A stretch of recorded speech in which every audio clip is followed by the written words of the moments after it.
Today I'm going to show you how to screenshot on BeReal without them knowing. So when you try to take a screenshot on the discovery page or on your My Friends tab of other people's BeReal, they would easily be able to see because they will be able to see your profile on their BeReal. Now in order to take a screenshot without them knowing, you need to first turn off your Wi-Fi and then you can head back into the recent tabs like this, and then you can take a screenshot. Now once you do that, you can clear off the recent apps right here, and once you head back to the screenshot, you can see that you can easily view the picture within the screenshot that you took.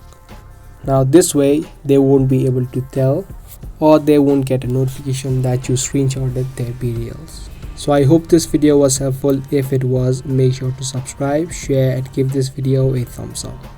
That's gonna be all for today, and I'll be back with more.